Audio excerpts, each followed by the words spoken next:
Hello students, in this video lecture we will study integrating factors. Okay, in the last video we have seen कि exact differential equations क्या होती हैं और exact differential equations को solve कैसे करते हैं। बट इस चैप्टर में हम पढ़ेंगे कि अगर हमारे पास M D x plus N D Y is equal to zero type की कोई डिफरेंशियल इक्वेशन दे रखी है और वो एग्जैक्ट नहीं है, तो उसको सॉल्व कैसे करेंगे इंटीग्रेटिंग फैक्टर्स का यूज करके। ओके, सो इंटीग्रेटिंग फैक्टर्स क्या होते हैं पहले हम ये समझ लेते हैं। डेफिनेशन यहाँ पर लिखी हुई है, by integrating factors we mean those functions of x and y which when multiplied with the differential equation will make it exact। इसका मतलब ये हुआ कि अगर आपके पास कोई डिफरेंशियल इक्वेशन है इस टाइप की और वो एग्जैक्ट नहीं है और उसको हम कोई हमारे पास कोई फंक्शन है एक्स और वाई का, कुछ भी हो सकता है, वो उसको मैं फाई नाम दे रहा हूँ। वो फंक्शन ऐसा है एक्स और वाई का कि जिससे हम अगर इस डिफरेंशियल इक्वेशन को मल्टीप्लाई कर दें लेफ़्ट और राइट दोनों जगह, तो जो नई इक्वेशन आएगी वो एग्जैक्ट होगी। ओके, सो ऐसा फंक्शन एक्स और वाई का जिससे किसी नॉन एग्जैक्ट डिफरेंशियल इक्वेशन को मल्टीप्लाई करने पर वो उस डिफरेंशियल इक्वेशन को एग्जैक्ट बना दे, उस फंक्शन को कहते हैं हम इस डिफरेंशियल इक्वेशन का एक इंटीग्रेटिंग फैक्टर। ठीक है, और किसी डिफरेंशियल इक्वेशन में बहुत सारे इंटीग्रेटिंग फैक्टर होते हैं, केवल एक नहीं होता है। Okay, so that's it. So अब हम दो क्वेश्चन है हमारे पास कि how to find the integrating factor of a differential equation which is not exact. कैसे इंटीग्रेटिंग फैक्टर को निकाला जाए। तो हम यहाँ पर लगभग 6 मेथड देखेंगे, जिनमें से पहला मेथड है बाय इंस्पेक्शन। इसको मैं स्किप कर रहा हूँ क्योंकि इस पे बेस्ड क्वेश्चन आते नहीं है। हम देखेंगे मेथड 2, मेथड 3, मेथड 4, मेथड 5। ये 4 मेथड और मेथड 6, 5 मेथड और हैं बाय इंस्पेक्शन के अलावा, वहाँ पे चलते हैं। So here we have rule 1। समझ लीजिए मेथड 2 है, मेथड 1 बाय इंस्पेक्शन था, उसको हमने स्किप कर दिया, इसी को हम मेथड 1 बोलेंगे। Okay, so method 1 is this, rule 1 हमें कहता है कि अगर हमारे पास इस टाइप की डिफरेंशियल इक्वेशन है M D x plus N D Y equal to zero, where M and N are functions of x and Y, तो देन इस टाइप की डिफरेंशियल इक्वेशन के लिए हम M x plus N Y को consider करेंगे, इसकी वैल्यू निकालेंगे। एंड अगर M x plus N y equal to zero आता है देन रूल 1 अप्लाई नहीं होगा। बट अगर M x plus N y not equal to zero आता है, suppose M x plus N y is a non zero thing, then 1/mx+ny, ये जो non zero चीज़ आ रखी है 1 इतना, ये हो जाएगा हमारा एक इंटीग्रेटिंग फैक्टर इस डिफरेंशियल इक्वेशन का। Okay, so rule 1 is this. Okay, rule 1 पे बेस्ड एक क्वेश्चन देख लेते हैं हम पहले, उसके बाद में रूल 2 में आएंगे हम। एक इक्वेशन दे रखी है, आप देख सकते हैं, ये M D x plus N D Y equal to zero type की है, जहाँ पर एन की वैल्यू है माइनस ऑफ दिस, एन की वैल्यू है यहाँ से यहाँ तक, ये लिखी है यहाँ पे। ओके, सबसे पहले हमने del M by del Y निकाला, then we get del N by del X. Del M by del Y पर फिर से मैं बता देता हूँ आपको, del M by del Y का मतलब हुआ del by del Y of M, that means partial derivative of M with respect to Y. So it will become this, okay, X square Y minus 2x Y square. अब हम partial differentiation कर रहे हैं with respect to Y, तो हम y के अलावा जितने भी वेरिएबल्स हैं x, यहाँ पे इस केस में हमारे पास y के अलावा एक ही वेरिएबल और है x, तो अगर हम y के विद रेस्पेक्ट पार्शियल डिफरेंशिएट करते हैं तो हम x को कांस्टेंट की तरह ट्रीट करेंगे, तो ये एक्स स्क्वायर कांस्टेंट हो गया हमारा, ये बाहर आ जाएगा डेरिवेटिव से। ओके, ये ऐसा हो जाएगा। ऐसे ही 2x भी कांस्टेंट की तरह हो जाएगा और del by del Y of y square हो जाएगा। उसके बाद del by del Y of y हो जाएगा 1, तो ये एक्स स्क्वायर हो गया। Del by del Y of y square हो जाएगा 2y, तो ये 4xy हो गया। ओके, तो आप देख सकते हैं यहाँ पे एक्स स्क्वायर माइनस 4xy लिखा है। वैसे ही आप del by del x of N करेंगे, इसका मतलब है कि हम y को कांस्टेंट मानेंगे, यहाँ पे x के अलावा जितने भी वेरिएबल्स हैं उनको कांस्टेंट मानेंगे। ठीक है, यहाँ पर तो इसका del by del Y del by del x करके ये आ गया। ये हमने क्यों निकाले हैं पार्शियल डेरिवेटिव्स? बिकॉज हम पहले चेक करना चाहते हैं कि जो ये डिफरेंशियल इक्वेशन दे रखी है कहीं ये एग्जैक्ट तो नहीं है। ओके, क्योंकि अगर ये एग्जैक्ट है तो इंटीग्रेटिंग फैक्टर निकालने की कोई ज़रूरत नहीं है। तो हम जानते हैं लास्ट वीडियो में हमने देखा है कैसे सॉल्व करते हैं एग्जैक्ट डिफरेंशियल इक्वेशन को।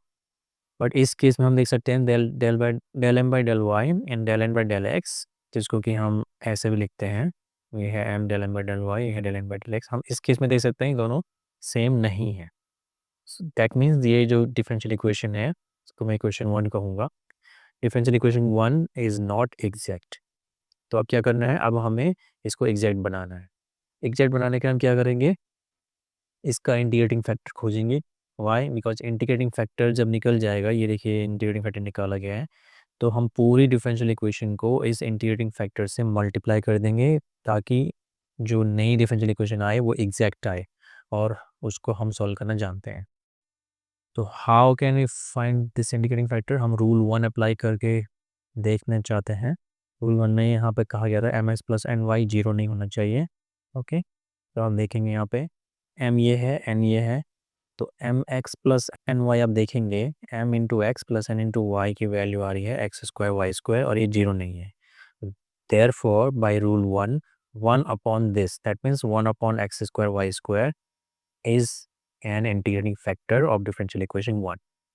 So next क्या करना है, multiplying equation 1 by integrating factor we get 1 upon x square y square से इसको पूरी को multiply कर देना है। that means x square y square से divide करना है पूरी equation को। राइट साइड जीरो ही रहेगा, और यहाँ पे आप देख सकते हैं x square y upon x square y square हो जाएगा y upon y square, that means 1 upon y. वैसे ये सब मिल जाएगा हमें। सो अब हमारी इक्वेशन, सपोज इक्वेशन 2 है, ये इक्वेशन 2 एग्जैक्ट होने वाली है। ये आप देख सकते हैं, ये भी M D x plus N D y की तरह है। इस बार एम हमारा ये है, एन हमारा ये है। आप देख सकते हैं यहाँ पर आप चेक करेंगे del M by del Y is equal to del N by del X आपको मिल जाएगा। ओके, सेकंड में एग्जैक्ट होना ही है बिकॉज सेकंड हमें मिला है फर्स्ट में हमने इंडिकेटिंग फैक्टर को जब मल्टीप्लाई किया तब। Okay, so now this equation 2 is exact. तो इस एग्जैक्ट का सॉल्यूशन हमें पता है कैसे निकालते हैं। This is the formula integral M D X where Y is constant plus integral, यहाँ पे T Y is equal to C, और यहाँ पे आता है N terms of N free from X. N के वो टर्म्स जो फ्री हैं एक्स से, जिसमें एक्स नहीं है। जैसे एन ये है, एन के वो टर्म्स जिसमें एक्स नहीं है, तो 3 अपॉन वाई। ओके, ये और 3 अपॉन वाई लेंगे। ये आप देख सकते हैं इन्होंने डायरेक्ट सॉल्यूशन निकाल दिया है। ओके, बाय द वे हम इसी को यूज करके ये सॉल्यूशन आ रखा है। सो ये था रूल 1 का यूज करके इंटीग्रेटिंग फैक्टर निकालना। Now we come here rule 2 which is very similar to rule 1। बस इस केस में क्या है, आपको रूल 2 अप्लाई तभी करना है जब आपकी जो differential equation M D x plus N D Y equal to zero है वो इस फॉर्म में होनी चाहिए। ये इंपॉर्टेंट है रूल 2 अप्लाई करने से पहले कि इस डिफरेंशियल इक्वेशन को इस फॉर्म में होना चाहिए। इस फॉर्म में होने का मतलब है, अब देखिए यहाँ पे थोड़ा मैं जूम कर लेता हूँ, वाई डी एक्स होना चाहिए और वाई के साथ यहाँ पे सम फंक्शन ऑफ एक्स वाई होना चाहिए। अब जरा यहाँ पे ध्यान दीजिए, ये f1 is not a function of x and y। यहाँ फिर f1 is a function of X Y, मतलब ऐसा फंक्शन जिसमें वेरिएबल एक्स वाई है, x इंटू वाई है। ठीक है, ये आप एग्जाम्पल से समझ लेंगे। वैसे ही another function of X Y into X D Y is equal to zero. अगर अब आपको आपकी डिफरेंशियल इक्वेशन इस फॉर्म में है तो आप चेक करेंगे कि M X minus N Y zero तो नहीं है। ओके, ये लिखा है यहाँ पे। अगर M X minus N Y zero नहीं है तो 1 upon M X minus N Y एक इंटीग्रेटिंग फैक्टर हो जाएगा। Okay, so let's understand this by this example 2। यहाँ पे ये रूल 2 का यूज़ करके आई एफ निकालना चाहते हैं। एम डी एस प्लस ये देखिए आप वाई डी एक्स और एक्स डी वाई, और ये है हमारा एफ वन एक्स वाई, ये है हमारा F two X Y. This is a function of X Y, this is not this is also a function of x and Y. तो देखो बहुत डिफरेंस है इसमें। अगर मैं कहता हूँ कि X is a function of x and Y इसमें, और अगर मैं बोलता हूँ कि G is a function of X Y इसमें। For example, if I write this sin xy plus 3, this is a function of X Y, this is also a function of x and Y, ठीक है। But अगर मैं ऐसे लिखता हूँ, this is a function of x and Y, but this is not a function of X Y. X Y का function होने का मतलब है कि हमें एक्स वाई को ही एक वेरिएबल मानना है, ठीक है। यहाँ पर एक्स वाई वाला टर्म नहीं है, तो this is not a function of X Y, right. या यूँ कहिए कि कोई भी ऐसा एक्सप्रेशन जिसमें जहाँ जहाँ एक्स वाई है, जहाँ जहाँ एक्स वाई है, एक्स वाई की जगह पे हम कोई नया वेरिएबल सपोज थीटा रखते हैं, तो जो एक्सप्रेशन है वो थीटा का फंक्शन बन जाना चाहिए, ठीक है। जैसे इसमें हम एक्स वाई की जगह थीटा रखते हैं, तो ये थीटा का एक फंक्शन बन जा रहा है, इसीलिए ये एक्स वाई का फंक्शन है, ये एक्स वाई का फंक्शन नहीं है, ओके। यहाँ तक कि अगर इसको भी देखूँ मैं, ये भी एक्स वाई का फंक्शन नहीं है, it's not a function of X Y. तो फिर अगर अगर आप एक्स वाई की जगह थीटा रखेंगे तो ये थीटा प्लस एक्स हो जा रहा है, जबकि हमें केवल थीटा का फंक्शन चाहिए, कोई और थीटा के अलावा कोई और वेरिएबल नहीं चाहिए, ओके। सो ये एक्स वाई के फंक्शन हैं, इसमें आप देखो एक्स वाई की जगह थीटा रखेंगे तो ये हो जाएगा theta sine theta plus cos theta, this is also a function of X Y. एक और ये हो जाएगा theta sine theta minus cos theta, okay. So ये रूल 2 के परफेक्ट फॉर्म है, तो हम रूल 2 अप्लाई कर सकते हैं। तो एम रहा ये है एन, ओके। एम, देखिए एम पूरा है यहाँ से लेके यहाँ तक, बिकॉज ये question M D x plus N D Y form में है, ओके। एम है हमारे पास, एन है, सबसे पहले हमने ये चेक किया ये इतना आया, फिर हमने ये चेक किया ये इतना आया, ये दोनों इसकी इक्वल नहीं है, दैट मीन्स ये इक्वेशन एग्जैक्ट नहीं है, तो हमें इंटीग्रेटिंग फैक्टर निकालना पड़ेगा। अब रूल 2 अप्लाई करना चाहते हैं हम, तो रूल 2 कहता है कि M X minus N Y को चेक करो कितना हो रहा है। M into X minus N into Y किया हमने, तो उसकी वैल्यू आ रही है ये, जो कि 0 नहीं है, देयर फॉर 1 अपॉन इतना जो है एक इंटीग्रेटिंग फैक्टर है। अब हमारे पास इंटीग्रेटिंग फैक्टर है, तो हम इस डिफरेंशियल इक्वेशन, इसको मैं इक्वेशन 1 कहूँगा, ठीक है। डिफरेंशियल इक्वेशन 1 को हम इंटीग्रेटिंग फैक्टर से मल्टीप्लाई कर देंगे, we will get this. Suppose this is equation number 2, तो 2 हमारी एग्जैक्ट होने वाली है, ये आप देख सकते हैं यहाँ पे। ये रहा हमारे इसके लिए एम, ये रहा एन, हमने del M by del Y del M by del H निकाला इक्वेशन 2 के लिए, और ये दोनों सेम आ रहे हैं। सो इक्वेशन 2 इज एग्जैक्ट, ये लिखा हुआ है। अब इसका सॉल्यूशन निकालने के लिए वही फॉर्मूला लिखा हुआ है जो मैंने आप स्टार्टिंग में बताया था, जो एग्जैक्ट को सॉल्व करने, एग्जैक्ट डिफरेंशियल इक्वेशन का जनरल सॉल्यूशन होता है। सो यूजिंग दिस हम इक्वेशन टू का जनरल सॉल्यूशन वही होगा जो इक्वेशन 1 का जनरल सॉल्यूशन होगा, ठीक है। इंटीग्रेटिंग फैक्टर से मल्टीप्लाई करने पर जनरल सॉल्यूशन चेंज नहीं हो जाएगा। So this is the answer. इसको थोड़ा और सिंप्लीफाई कर रखा है इन्होंने, तो we get this, this is the answer, this is also answer, this is also the answer. कहीं पे भी आप लेफ्ट कर सकता है, ये इसको भी आंसर मान सकते हो, इसको भी, ठीक है। So this was rule 2। कुछ और क्वेश्चन है, आप यहाँ पे पॉज कर सकते हैं वीडियो को, I can zoom in for you. Example 3 है, यहाँ पे आप देख सकते हैं इन्होंने, और फिर से M S minus N Y निकाला, दैट मीन्स ये रूल 2 यहाँ यूज कर रहे हैं, ठीक है। इक्वेशन सॉरी एग्जाम्पल 4 है, यहाँ पर भी आप देख सकते हैं M S minus N Y है, दैट मीन्स रूल 2 यूज हो रहा है। And this, then we have this, and then we have 3 exercises and 3 answers. Do solve these exercises yourself, practice कीजिए तो आपको रूल 1 और रूल 2 में आप कॉन्फिडेंट हो जाओगे। Okay, sometimes rule 1 and rule 2 काम में नहीं आएंगे, तो आप रूल 3 और रूल 4 पे भी आ सकते हैं। इनफैक्ट सपोज ये जो 4 रूल्स हैं और एक 5वां रूल भी आगे आप देखेंगे, तो उसके लिए मैं आपको वीडियो के एंड में अकॉर्डिंग टू मी इनकी प्रीफरेंस बता दूंगा कि जब कोई ऐसा क्वेश्चन आएगा तो कौन सा रूल सबसे पहले ट्राई करना है, ओके। अभी तक के लिए मैं यहीं पे बता देता हूँ, रूल 3, सबसे पहले रूल 3 ट्राई करना है, उसके बाद rule 4, then rule 1, then rule 2, और लास्ट में रूल 5, जो हम अभी लास्ट में देखेंगे, ठीक है। सो ये दोनों रूल सबसे पहले यूज करने हैं रूल, क्योंकि इससे बहुत आसानी से क्वेश्चन हो जाता है और ज़्यादा कैलकुलेशन भी नहीं करनी पड़ती। So rule 3 is what, suppose हमारे पास M D x plus N D Y type की कोई डिफरेंशियल इक्वेशन है जो कि एग्जैक्ट नहीं है।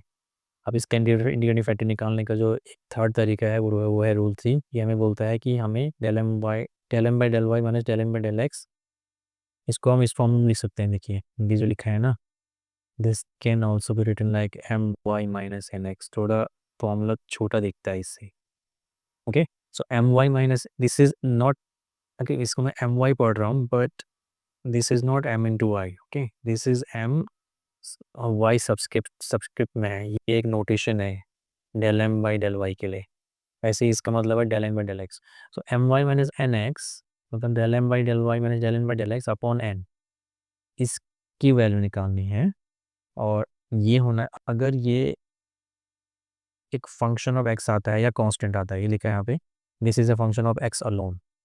ठीक है, सपोज इसकी वैल्यू कुछ है, जैसे कोई भी फंक्शन ऑफ एक्स जिसको हम एफ एक्स मान रहे हैं, तो ई की power integral F x D x ये हो जाएगा इंटीग्रेटिंग फैक्टर।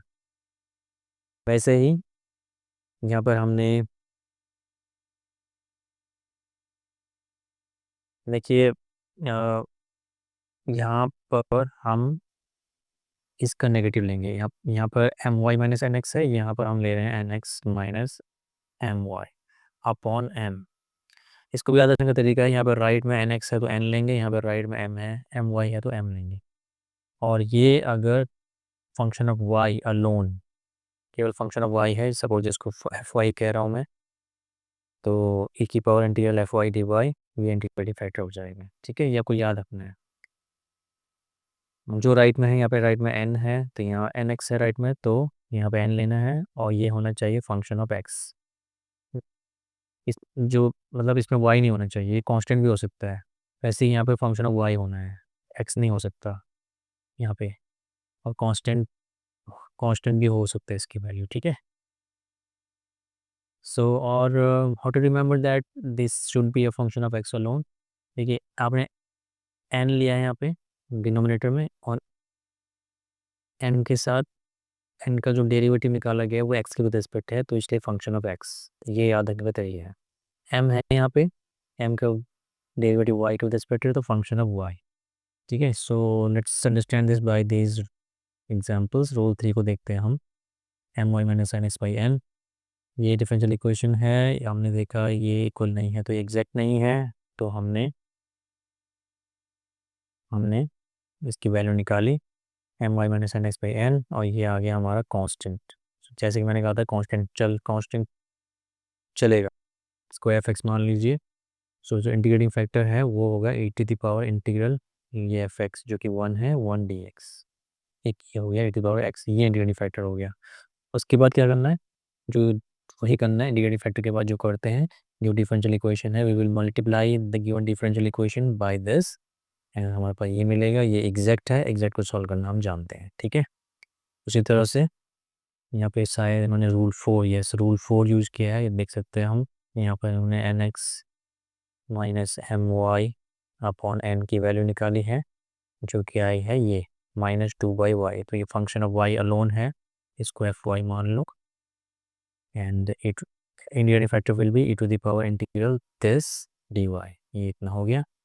अगेन इस डिफरेंशियल इक्वेशन को इससे इंटीग्रेटिंग फैक्टर से मल्टीप्लाई कर लो and we will get this, ये एग्जैक्ट हो जाएगी। एग्जैक्ट को सॉल्व करना हम जानते हैं। ठीक है, now I have a question कि सपोज आप N X minus M Y by N निकाला, इसकी वैल्यू ये आई। सपोज इसकी वैल्यू -2/y की जगह कुछ ऐसे आती,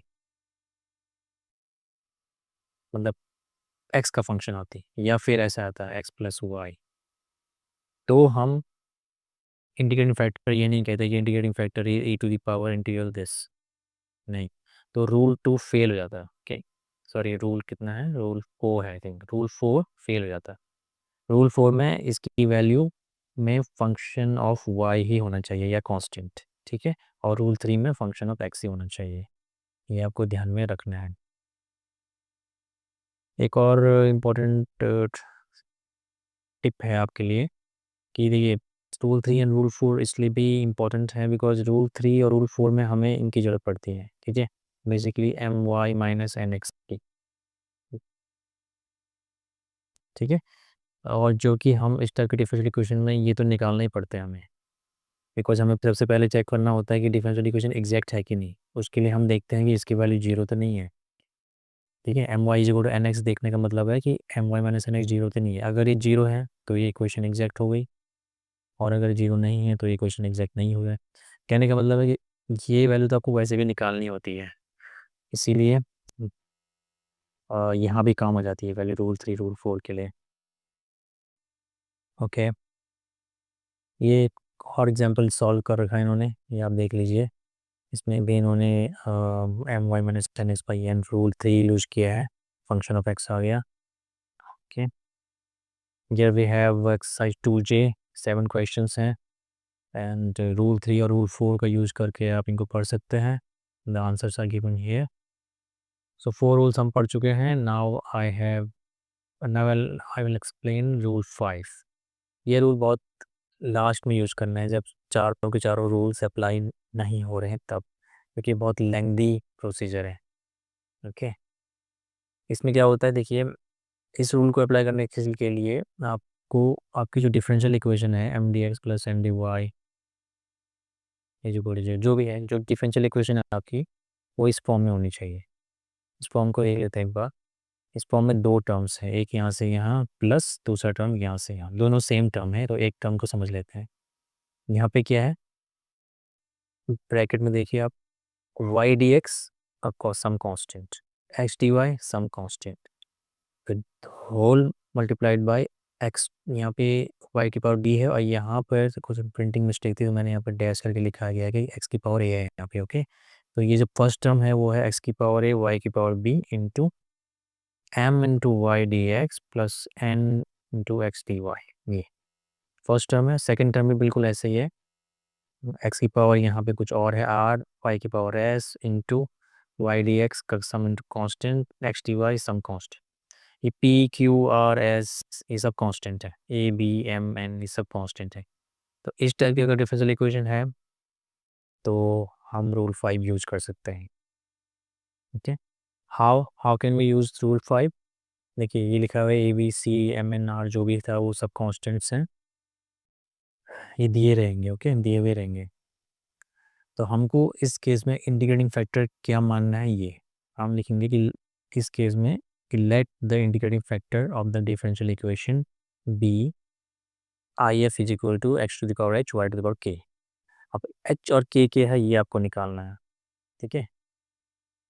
एच और के निकालने के लिए आप ये कॉन्सेप्ट यूज करेंगे कि सपोज ये हमने मान चुके हैं ये इंटीग्रेटिंग फैक्टर है, तो जब जो डिफरेंशियल इक्वेशन हमें दे रखी है, जब उस डिफरेंशियल इक्वेशन को हम इससे मल्टीप्लाई करेंगे तो जो नई डिफरेंशियल इक्वेशन आएगी वो एग्जैक्ट होनी चाहिए। इस कॉन्सेप्ट का यूज करके हम एच और के की वैल्यू निकालेंगे। ओके, इस एग्जाम्पल से समझ लेते हैं। यहाँ पर आप देखिए क्वेश्चन दे रखा है और आप देखेंगे अभी ये क्वेश्चन उस फॉर्म में नहीं है जिस फॉर्म में हमें चाहिए। इसको हमने ऐसे कर दिया, ठीक है, डी एक्स से पहले मल्टीप्लाई किया, यहाँ डी वाई से अंदर मल्टीप्लाई किया, उसके बाद इस फॉर्म में से लिख दिया। Okay, now this is in this form. Okay, तो आप कंपेयर करेंगे, देखिए एक्स की पावर ए वाई की पावर बी, आप देखेंगे यहाँ पर एक्स की पावर है लेकिन वाई की पावर नहीं है, तो वाई की पावर जीरो समझ लीजिए। वैसे यहाँ पर एक्स की पावर नहीं है तो एक्स की पावर जीरो समझ लीजिए। सो आप देखेंगे एक्स की पावर ए वाई की पावर बी, सो ए हो गया 2, बी हो गया 0, ठीक है। उसी तरह से ये m की वैल्यू 2, ये n की वैल्यू 3, यहाँ पे n लिखना भूल गए, ये n इज 3। सिमिलरली x की पावर r, y की पावर s, तो r है 0, s है 3 और ये p है -3, q है 2। सो जैसी फॉर्म हमें चाहिए थी वैसी हमें मिल गई है। सो वी विल राइट कि hence the integrating factor is this, ये इंटीग्रेटिंग फैक्टर ये लिख दिया हमने। अब हमारा काम है एच और के की वैल्यू निकालना, क्योंकि जब तक एच और के की वैल्यू हमें नहीं निकाली तब तक इंडिकेटिव फैक्टर क्लियर नहीं हो रहा है। ओके, यहाँ से तो कुछ पता नहीं चल रहा कि इंडिकेटिव फैक्टर क्या है, एक्स स्क्वायर वाई स्क्वायर है या एक्स क्यूब वाई क्यूब है या एक्स स्क्वायर वाई क्यूब है। तो how will you find now, the question is how will we find the value of H and K. So now we multiply the original equation, जो original equation है ये जो कि exact नहीं है। Okay, इसको हम मल्टीप्लाई करेंगे हमारे इंटीग्रेटिंग फैक्टर से। और यहाँ पर मल्टीप्लाई करते समय बहुत ध्यान देना है, बिकॉज यहाँ पे ये नंबर्स नहीं है तो मिस्टेक हो जाती है। तो अब हम मल्टीप्लाई करें इक्वेशन 1 को दोनों साइड इससे। पहले इस टर्म को करते हैं, ठीक है। एक्स की पावर एच वाई की पावर के जब यहाँ मल्टीप्लाई होगा, यहाँ मल्टीप्लाई होगा तो 2 इंटू एक्स की पावर 2 प्लस एच, ये 2 प्लस एच मतलब h+2, और वाई की पावर k+1। यहाँ पे k+3 लिखा है जो कि मिस्टेक है, k+1 होना चाहिए। फिर हम यहाँ मल्टीप्लाई करेंगे -3 एक्स की पावर एच वाई की पावर k+4, ठीक है, इंटू डी एक्स। वैसे यहाँ भी 3 एक्स की पावर 3 प्लस एच वाई की पावर k प्लस 2 एक्स की पावर h+1 वाई की power k+3 D Y equal to 0। अब जो ये इक्वेशन है, ये इक्वेशन मिली है हमें हमारी ओरिजिनल डिफरेंशियल इक्वेशन को इंटीग्रेटिंग फैक्टर से मल्टीप्लाई करने के बाद। सो ये इक्वेशन एग्जैक्ट होना ही चाहिए, बिकॉज इंटीग्रेटिंग फैक्टर ऐसा ही करता है, ठीक है। अब हमें पता है ये डिफरेंशियल इक्वेशन एग्जैक्ट है, तो इसी कॉन्सेप्ट का यूज करके हम अब एच और के निकालेंगे। Okay, now this equation is exact. ये आप देख सकते हैं m, ये रहा m dx प्लस ये है n dy equal to 0 form में, और एग्जैक्ट भी है। मैंने लिख दिया m ये है n ये है। देन डेल m बाई ये m है तो इसका डेल बाई डेल y किया, del m by del y ये आ गया, ठीक है। बहुत केयरफुली आपको करना है। Del m by del y करते समय x को हमें कांस्टेंट मानना है, ठीक है। उसी तरह से del n by del x किया, और डेल बाई डेल x करते समय यहाँ पर y को कांस्टेंट मानना है। और ये n+3y इनको ये नंबर्स हैं। Okay, so let me do some calculation here. Del m by del y किया आपने तो ये हुआ del by del y of this minus del by del y of this. Alright, del by del y of first term में देखिए आप 2 तो constant है तो बाहर आ गया। उसके अलावा x देखो डेल बाई डेल y कर रहे हैं तो x को कांस्टेंट मानना है, तो x की पावर h+2 जो है ये x की पावर h+2 ये भी कांस्टेंट है तो बाहर आ गया। अंदर हमारे पास बस ये रहा। तो del by del y of y की पावर इतना कितना हो जाएगा, ये हो जाएगा k+3। Let me right it, ये हो गया इतना into into k+3 y to the power k+3 -1 मतलब इतना, ठीक है। ओके, वन मोर थिंग ये हमने नोटिस नहीं किया, यहाँ पे हमने छोटा सा करेक्शन किया था हमने k+1, तो यहाँ पर ये k+1 है। ओके फाइन नाउ, सो यहाँ पर k+1 है तो ये हो जाएगा k+1 और k+1 -1 दैट मीन्स k, तो ये यहाँ पे लिखा हुआ है। उसी तरह से इसका भी डेल वाई करना है, and similarly we can do this now. अब यहाँ पर हमारा एक कॉन्सेप्ट काम आएगा कि ये डिफरेंशियल इक्वेशन एग्जैक्ट है। अब ये एग्जैक्ट कब होगी, जब ये del m by del y और del m by del x same होगा, ठीक है। तो इसलिए ये इक्वल टू ये होना चाहिए, ठीक है। यहाँ पे लिखा हुआ है both these must be equal for exactness. Okay, ये दोनों इक्वल होने चाहिए। अब इन दोनों को इक्वल रखेंगे by comparing this we get. अब ये दोनों इक्वल होंगे, अब जब ध्यान से देखिए, let me do it but